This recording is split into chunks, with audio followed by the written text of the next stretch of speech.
Now today we are performing the maximum power transfer theorem.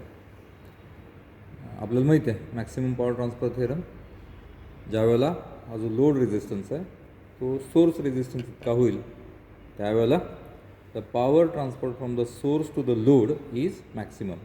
Once again I will define the maximum power transfer theorem. It states that the power transfer from the source to the load is maximum when the load resistance becomes equal to the source resistance. म्हणजेच ज्यावेळेला R L is equal to R S होईल त्याच वेळेला आपण काय म्हणणार आहे power transfer झालेली मॅक्सिमम असेल. आता सर्किटमध्ये आपण काय काय केलं आहे 0 to 60 वोल्टचा आपण एक सोर्स घेतलेला आहे. हा आपण ठेवणार आहे 30 वोल्टवरती. 50 ओमचा आपला सोर्स रेजिस्टन्स घेतला आपण आणि हा जो लोड रेजिस्टन्स आहे R L it is varied from 0 to 100 ohm. R S R L 0 to 100 ओमचा आपण लोड रेजिस्टन्स घेतलेला आहे. एक ॲमीटर जोडला आपण या सर्किटमध्ये 0 to 1 एम्पियरचा आणि ह्या लोड रेजिस्टन्सच्या अक्रॉस आपण 0 to 30 वोल्टचा एक वोल्ट मीटर ठेवलेला आहे. कनेक्शन्स कसे आहेत बघा.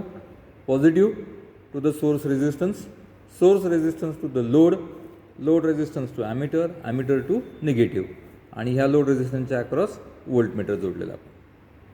मग रिडिंग काय घ्यायची आहेत आपल्याला.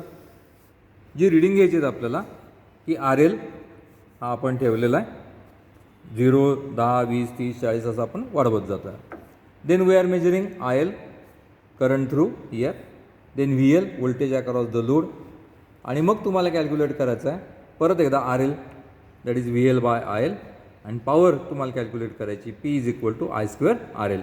हे कॅल्क्युलेशन तुम्हाला करायचं आहे आणि तुम्हाला असं दाखवायचं आहे की ज्या ठिकाणी पॉवर मॅक्सिमम येते तिथला जो रेजिस्टन्स आहे तो सोर्स रेजिस्टन्स इतका असला पाहिजे. म्हणजे जी पॉवर मॅक्सिमम येते तुम्हाला जवळपास 50च्या रिडिंगला अपेक्षित आहे. खालीवर आलं थोडंसं तरीसुद्धा चालू शकेल कारण आपले जे रिडिंग आहेत मीटर आहेत त्याच्यावर आपण अवलंबून असतो. तर आपण कनेक्शनकडे जाऊ. आता कनेक्शनमध्ये आपण हा सोर्स वापरला 0 to 30 वोल्ट. हे पॉझिटिव्ह आहे. पॉझिटिव्हकडनं रेजिस्टन्स आपण 50 ओम ठेवला सोर्स रेजिस्टन्स. याचं टोक आणलं आपण इकडे व्हेरिएबल रेजिस्टन्स आर एल आणि ह्याचं दुसरं टोक आणलं आपण ॲमीटर आणि ॲमीटर टू बॅक निगेटिव्ह. आणि मग सांगितलं तसं व्होल्टमीटरचे 2 टोकं आपण या लोड रेजिस्टन्सच्या अक्रॉस जोडलेली आहेत. अशा पद्धतीने कनेक्शन आहे. परत एकदा सांगतो positive to the source resistance पहिलं टोक, source resistance to load resistance, load resistance to ammeter, ammeter to back negative आणि ह्याच्या अक्रॉस आपण जे 2 वायरी जोडलेल्या आहेत त्या व्होल्टमीटरच्या आहेत. लोड रेजिस्टन्सच्या अक्रॉस आपण व्ही एल मोजणार आहे. हा मीटर जो आहे तो तुमचा आय एल मेजर करेल.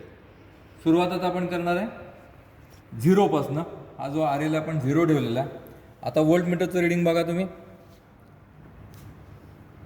0 दाखवत आहे आणि ॲमीटरचं जी रिडिंग आहे ती किती आहे बघा 0.59.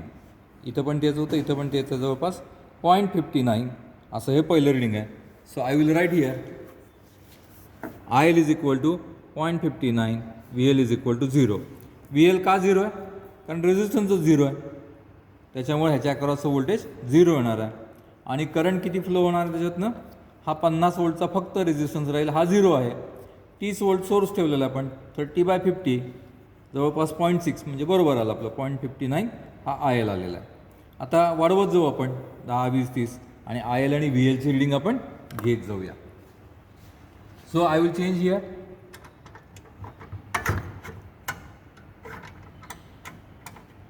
10.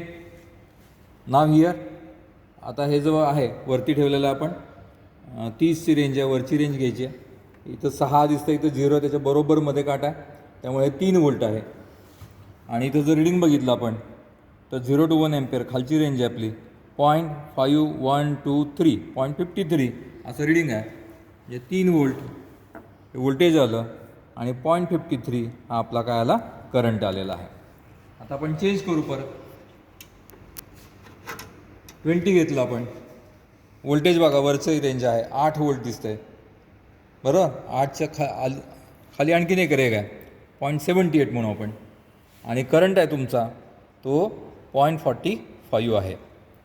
0.45 करंट आणि व्होल्टेजचं रिडिंग आलं आपलं 7.8. 7.8 हे व्होल्टेज आलेलं आहे. पुढचं रिडिंग घेऊया आपण. 30.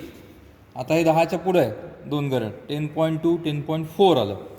10.4 आणि करंट बघितला खालची रेंज आहे 0.41. 10.4 व्होल्टेज आणि 0.41 हा आला करंट. आणखीन आपण हे करूया. पुढचं रिडिंग घेतलं आपण 40ला. 12च्या पुढं 1, 2, 3 घरं म्हणजे 12.6 आणि इथं 0.37. 12.6, 0.37. पुढचं रिडिंग लिहिलं मी 12.6, 0.37 IL. आणखीन वरलो आपण 50ला घेऊया.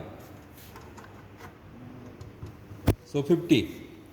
14च्या पुढे एक घर आहे म्हणजे 14.2 आणि इथं 0.3123 0.34 आणि 14.2. So 14.2 and 0.34 is the current. Now next reading 60. हे किती आलं बघा. हे 14 आहे, वरती 16 म्हणजे मध्ये 15. 15.2, 4, 6 15.6 आणि 0.31 IL. 15.6 हे काय आलं तुमचं व्होल्टेज. 70 RL आपण बदलला. हे किती आलं बघा. 1, 2, 3 घर आहे, वरती 16 आहे. सो 16.6 आणि हे 0.29. 16.6 and 0.29. 0.29 load current. 16.6 voltage. 80. Voltage वाढत चालला हळूहळू. 17.6 करंट आला तुमचा 0.27. 17.6 0.27.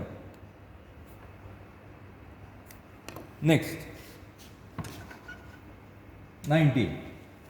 व्होल्टेज आलं 18.4 आणि करंट आला बरोबर 0.25. 18.4. लास्ट रिडिंग घेतो आपण.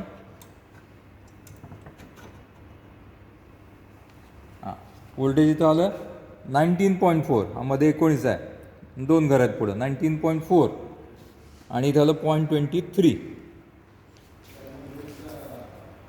0.23 आणि 19.4 अशी आपली रिडिंग आलेली आहे. तुम्हाला ह्याच्यावरनं रेझिस्टन्सची व्हॅल्यू कॅल्क्युलेट करायची आहे आणि त्याच्यावरनं काय काढायचं आहे, तुम्हाला पॉवर काढायची आहे. आणि कुठं पॉवर मॅक्सिमम आहे हे तुम्हाला त्या ठिकाणी दिसलं पाहिजे. So you have to do that. आता हे जे रेझिस्टन्सेस आहेत आपण ते मेजर केले आहेत मल्टीमीटरवरती आणि त्याप्रमाणे ते व्हॅल्यू ॲडजस्ट केलेले आहेत.